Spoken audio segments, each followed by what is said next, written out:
allowed to speak publicly about the case. I respected those rules. My lawsuit against Twitch was eventually resolved, as you all know. But even then, as part of the settlement, all parties were still prohibited from speaking publicly about the case or the settlement. However, if one side violated that confidentiality, then the other side could respond.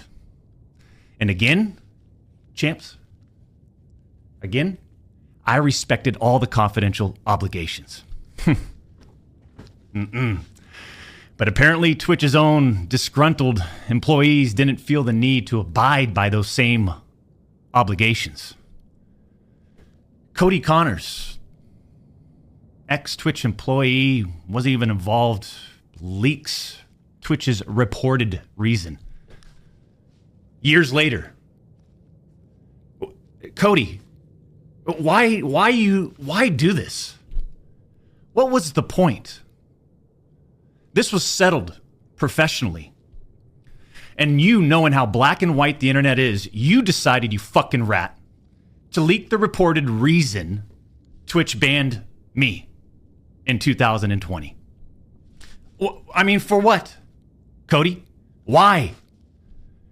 Did you not know the repercussions from spewing lies about the two-time? Did you not know the repercussions of accusing me, Cody Connors? You see, you don't know shit, and it was obvious from your tweet. You didn't have any firsthand knowledge of my dispute with Twitch. You said that I got banned from Twitch because I was sexting a minor through Whisper's messages? Do you even know what the legal definition of sexting is? I do. And yeah, I used Twitch's Whispers, but trust me, I wasn't sexting anyone. You also said the word minor, Cody. I even made sure that word was emphasized in my statement, edited, etc., just to make sure these so-called journalists would pick up on it. And boy, oh boy, did they ever, champs. When you and all these so-called journalists, Cody, fired off your tweets, did any of you consider that the Twitch user may have been over the legal age of consent at the time of the messages? You didn't.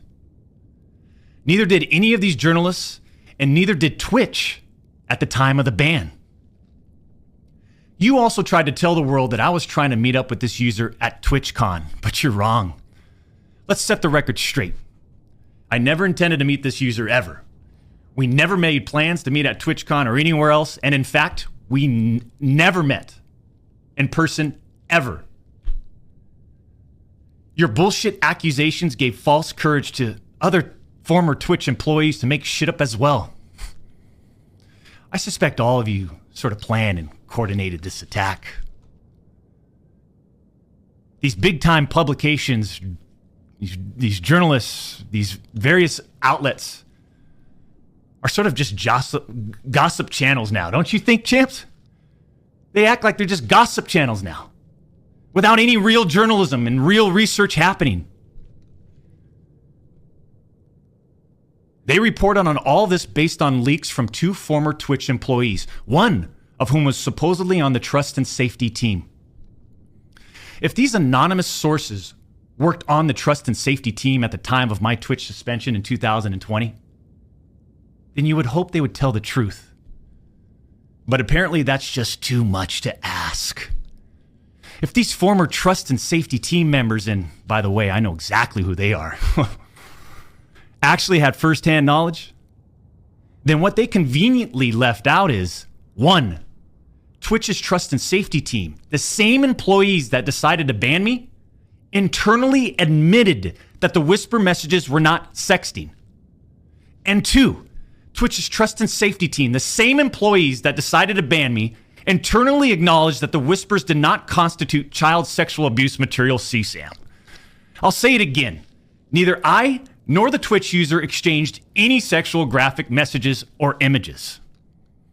Cody Connors and these other anonymous sources are trying to paint a picture that I was exchanging sexually explicit messages and photos with this Twitch user. That never happened. I even used the word inappropriate, purposely. And look at how it was defined by everyone, champs. Huh? Including these defaming articles.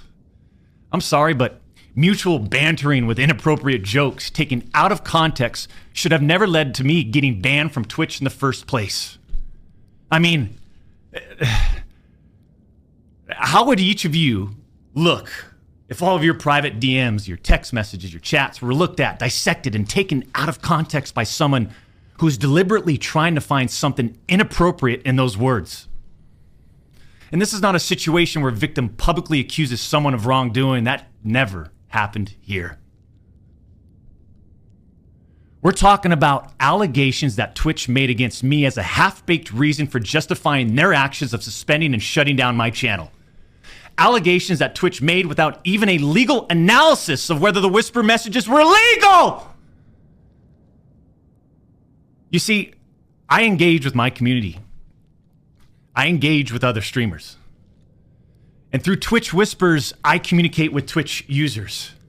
Conversations that consisted of a variety of playing games and gaming politics, content creation, random stuff. This was the extent of my whispers with this Twitch user.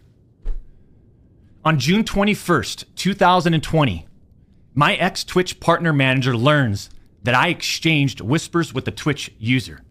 And I say ex-partner manager because for years, this guy didn't do anything for me, my community, or my channel. For years. I'm talking no front page love. You're talking about the face of the platform, right? Literally. The face of the platform. And I know Champions Club remembers this. We got zero front page love on the website. He was never on my channel. He didn't follow me on Twitter. He wouldn't even inform us about Twitch rival tournaments. We're talking about the two-time Twitch rival tournament. Oh, I'm sorry. Would you want to play in it? We got zero support from this guy. And it was just so obvious that he carried a grudge against the two-time. So after we signed with Twitch in 2019, we asked for a new partner manager.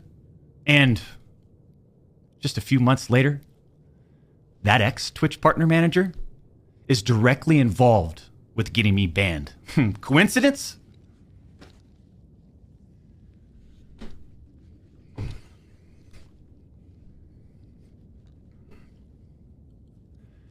The Twitch user tells the ex-Twitch partner manager that they do not want to report anything to Twitch. I'll repeat that sentence one more time just in case anybody missed that one. The Twitch user tells this ex-Twitch partner manager that they do not want to report anything to Twitch. But this ex-Twitch partner manager encourages the user and even directs them to file a report directly with Twitch, even though the user told him clearly that we never physically met anywhere and that no photographs were exchanged. On June 24th, 2020, Twitch's special operations team receives and reviews the user's report. They find no issues and determine that it did not warrant any further escalation to Twitch's law enforcement response team. That would have been the end. That should have been the end. But that partner manager, oh boy, did he had it out. He had it out for the two-time. He finds out that no further action will be taken, so what does he do? He personally escalates the report to a friend on the Twitch's LER team. The LER team, remember, that's the Twitch's law enforcement response team. He escalates the report to a friend on Twitch's LER team. So a day later, on June 25th, the LER analyst pulls the entirety of the whisper messages and begins discussing them with his director of the LER team.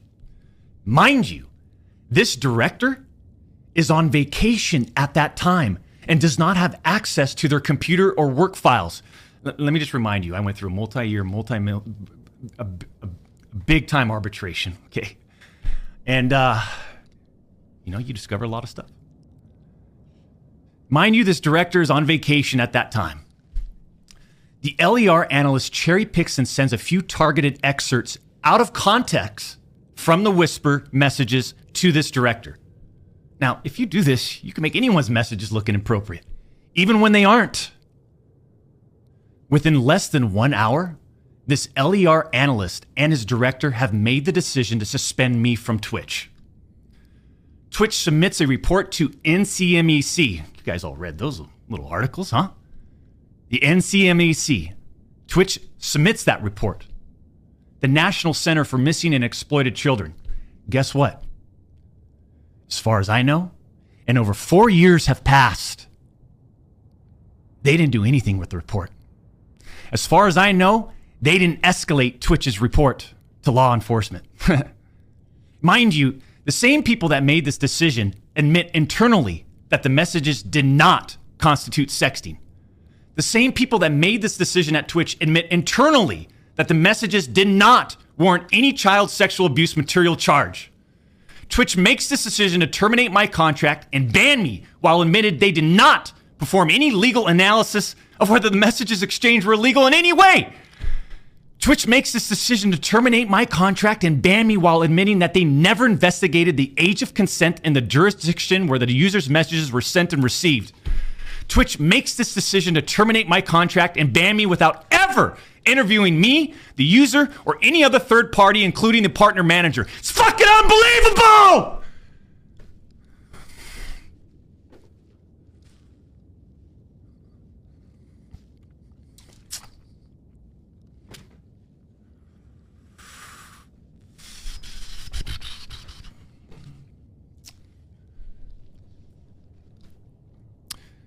I'm not going to get into every detail regarding my legal case, but these former Twitch employees that claim to have firsthand knowledge, they just don't have a clue. They didn't report any facts. The judge in the case determined that the whispers were not illegal. So then why did Twitch use these messages against me? Why did Twitch treat the doc so differently from their other streamers? I mean, outside of the obvious. I mean, just take a look at me. Unfiltered. The realest motherfucker in this industry. 6'8", gorgeous, athletic, successful, college degree, college athlete, bourbon business, gaming studio, beautiful family. And trust me, we've worked hard for over a decade to improve as a person, a husband, and father, and to get where we're at today. I mean, I'm in such a good place today. And all these people, they all act like they're just so perfect. I'm not perfect.